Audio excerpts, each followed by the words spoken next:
Hoy vamos a conversar sobre los efectos de la polifarmacia, la cual en pacientes ancianos con insuficiencia cardíaca y debido a la gran cantidad de medicamentos que deben recibir, puede atentar contra la correcta adherencia al mismo.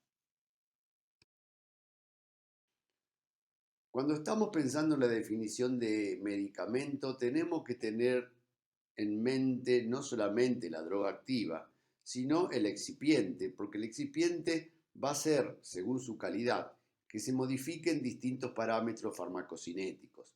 También hay que tener en cuenta la información que viene en el prospecto, que muchos pacientes van a leer, y el envase, porque el paciente también al verlo percibe calidad según la calidad del envase.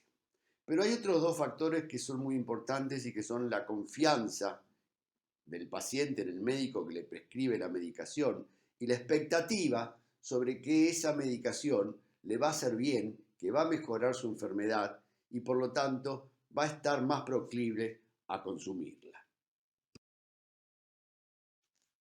No hay cosa más cierta que la vieja frase de Everett Koop, que las drogas no actúan en pacientes que no las ingieren.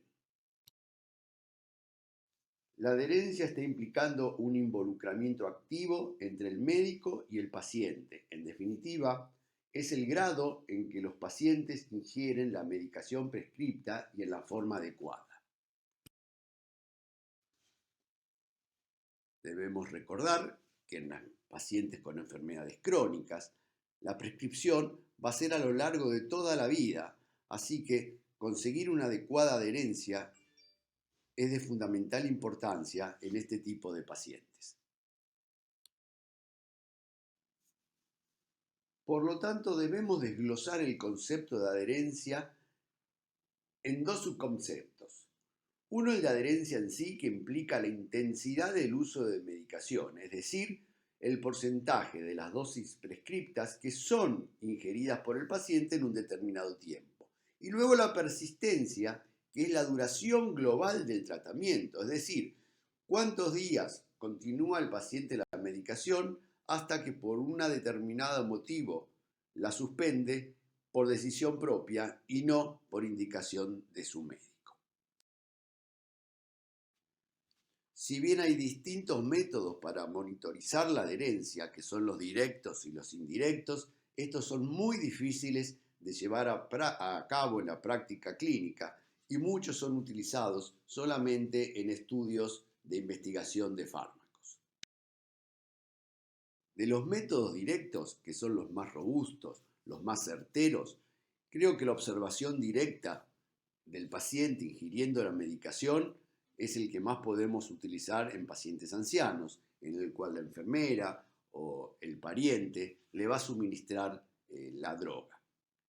Los demás son un poco técnicamente más dificultosos, como el análisis de los marcadores biológicos o la medición de metabolitos en orina, que en la práctica obviamente no se utilizan.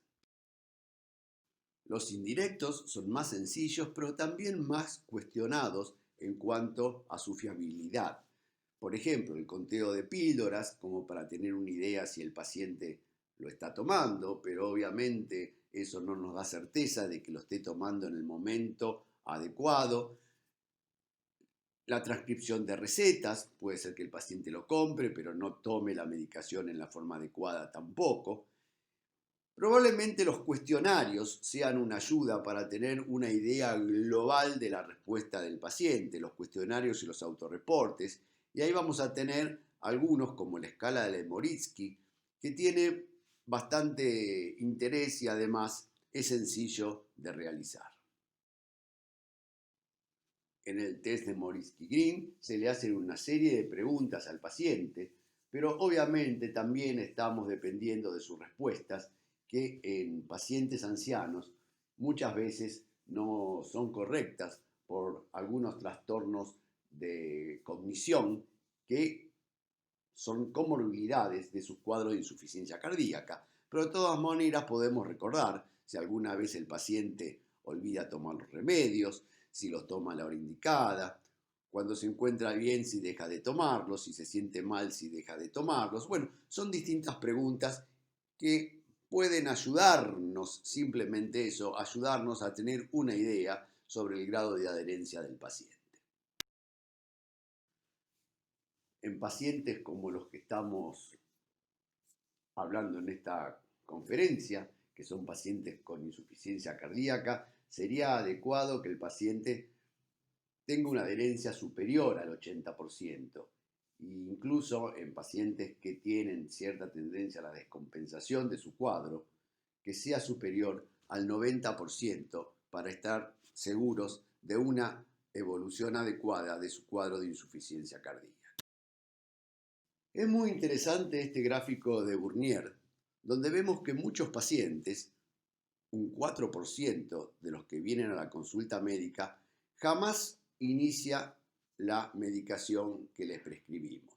Puede ser que nosotros la atendamos por primera vez, le realicemos la prescripción, el paciente se retira del consultorio, pero muchas veces ni siquiera lo compra.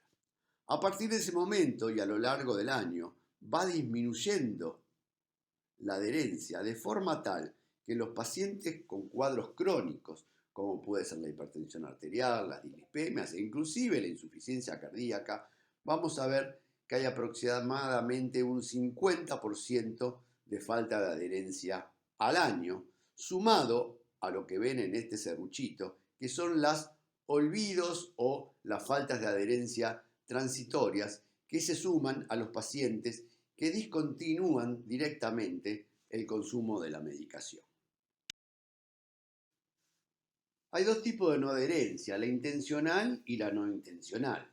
En el caso de la intencional, el paciente decide voluntariamente el abandono de la medicación. No quiere tomarla más, él mismo decide de que cae mal, o que no siente mejoría, o que se cansó, o que son muchas píldoras, y decide hasta acá llegue.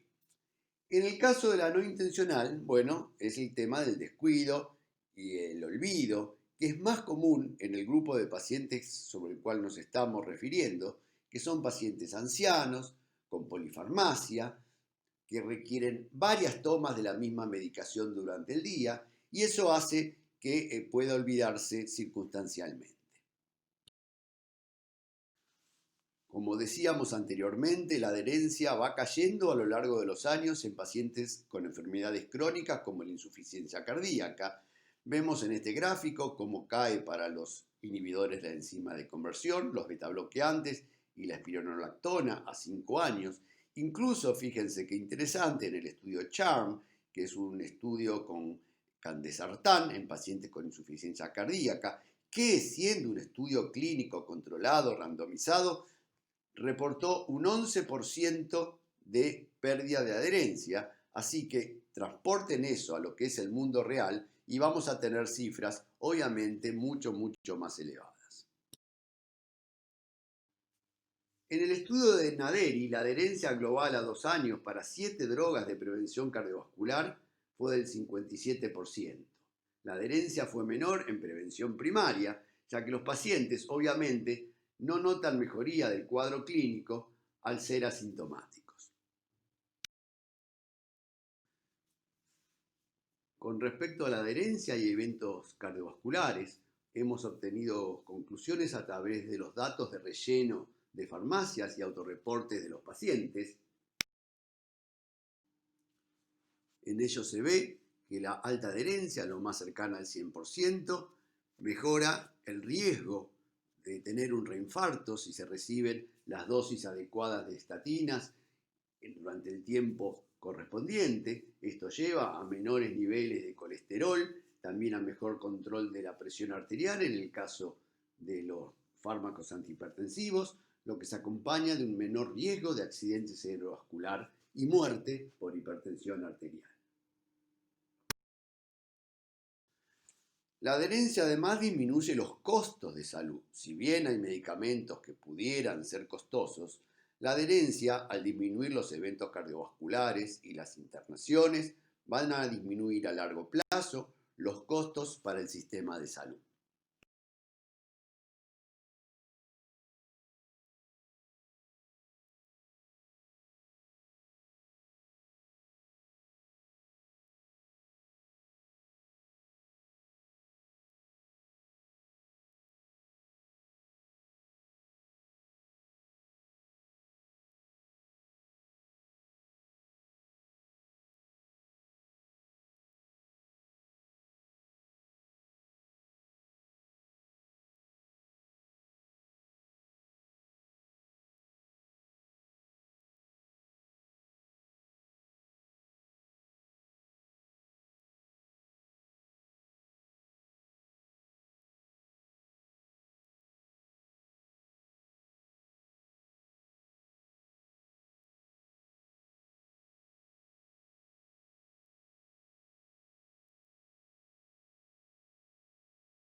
tenerla en cuenta porque ha sido extensamente estudiada por varios autores. La adherencia saludable. Esto implica que el paciente que es adherente es un paciente que evoluciona mejor. Lo curioso es que este concepto se puede también aplicar al placebo.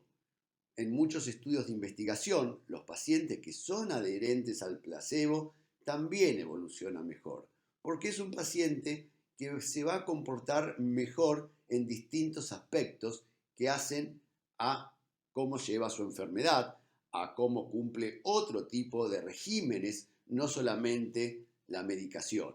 Es por eso que vemos muchas veces en ensayos clínicos que no solamente mejoran los pacientes que reciben medicación, sino los que reciben placebo, porque repetimos, son pacientes que están conscientes de su enfermedad y se van a cuidar en distintos aspectos que pudieran perjudicarlos.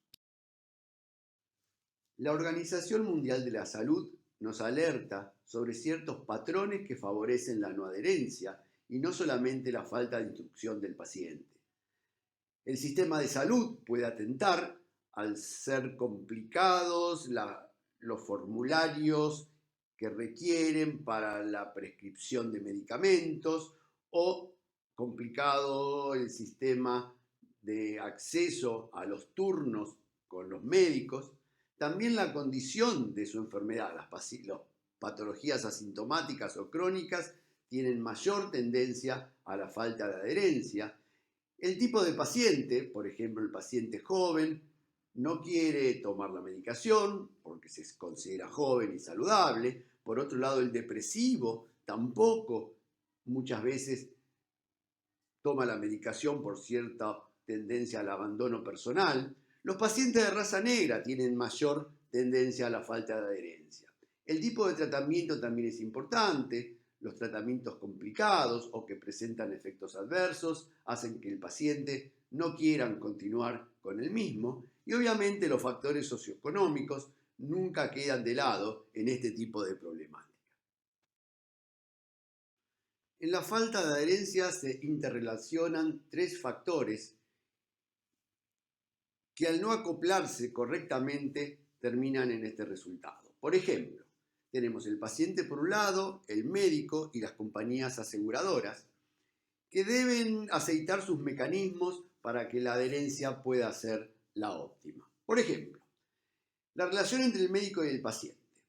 Si existe una mala comunicación entre el médico y el paciente, es decir, el paciente no comprende la naturaleza de su enfermedad porque probablemente el médico no se la haya transmitido correctamente, es muy difícil que cumpla con el tratamiento que se le ha aconsejado. También existe interrelación entre el médico y la aseguradora. Muchas veces los médicos no conocen en detalle el sistema médico para el cual están trabajando, no conocen probablemente los formularios que tienen que llenar, no confeccionan las recetas en la forma adecuada para que el paciente no tenga dificultades al momento de ir a comprar la medicación. Y también está la interrelación entre el paciente y la aseguradora. Muchas veces para el paciente es complicado tener acceso a la consulta médica, hay turnos a largo plazo y el paciente se queda sin medicación, o cuando concurre a la consulta, de repente tiene que esperar 1 o 2 horas para ser atendido, perdiendo horas de trabajo, con lo que también estamos atentando contra la correcta adherencia del paciente. Tenemos varias estrategias para mejorar la falta de adherencia, desde la educación al paciente, la motivación, el monitoreo, los llamados semanales por parte del personal de salud, muchos de los cuales son difíciles de llevar a cabo, pero desde el punto de vista de la polifarmacia, que es el tema del que estábamos hablando en el día de hoy, una cuestión importante es tratar de disminuir el número de dosis, es decir, tratar de utilizar en los pacientes medicaciones de vida media larga o de sistema de liberaciones prolongado, cosa de que no tengan que recurrir a 2 o 3 tomas diarias de la misma medicación dentro de lo posible. Y obviamente las combinaciones fijas de algunos medicamentos también son útiles para disminuir el número de píldoras que el paciente va a consumir. Recordar que en lo posible tenemos que dar medicaciones, tenemos que dar drogas con la menor cantidad de reacciones adversas posibles que sean molestas para el paciente y atenten contra la continuidad del tratamiento. Como les decía, en este estudio de Osterberg se ve que a medida que aumenta el número de tomas diarias de la medicación, se reduce la adherencia. Por lo tanto, se prefieren drogas que puedan utilizarse solamente una vez al día para que evitemos de esta manera los olvidos que suelen ocurrir en las dosis que deben recibirse, sobre todo en las horas vespertinas. Es importante el tipo de droga que se utiliza en este estudio de Kronich. Vemos que los pacientes que reciben ARA2 son más adherentes que los pacientes que reciben betabloqueantes. Los pacientes que reciben ARA2 son más adherentes que los que reciben inhibidores de la enzima de conversión, que pueden dar más reacciones adversas del tipo de tos. Los ARA2 también son mejor tolerados y por lo tanto el paciente es más adherente a ellos que a los antagonistas cálcicos. Hay mejor tolerancia también a los ARA2 que a los diuréticos, a los inhibidores de la enzima de conversión que a los diuréticos, a los betabloqueantes que a los diuréticos, a los calcioantagonistas que a los diuréticos. También vamos a ver que los pacientes son más adherentes a las combinaciones fijas de drogas que a las drogas administradas en forma independiente y que requieren mayor cantidad de píldoras. Hay una gran cantidad de estudios que han analizado esto, vemos en el listado de los autores que se han ocupado, y no solamente en patologías cardiovasculares, sino también en tuberculosis, HIV, diabetes y obviamente también en hipertensión arterial. En la totalidad de las patologías siempre es más beneficioso utilizar drogas en combinaciones fijas que dar las drogas administradas separadamente. Lo mismo ocurre en este grupo, donde lo que se estudió fue hipertensión arterial y también es más beneficioso utilizar las drogas en combinación fija. Esto se observa no solamente en estudios randomizados, sino que también en estudios retrospectivos. Como conclusión, podemos decir que la mayor parte de los pacientes necesitan más de una droga para mantener compensada su insuficiencia cardíaca. La falta de adherencia es uno de los factores responsables de la diferencia existente entre los resultados terapéuticos obtenidos en los ensayos clínicos y los que observamos en el consultorio. Las combinaciones fijas, al disminuir el número de píldoras, mejoran la adherencia en enfermedades crónicas y esto último se traduce en un mejor pronóstico para estas patologías. Muchas gracias. Muchas gracias.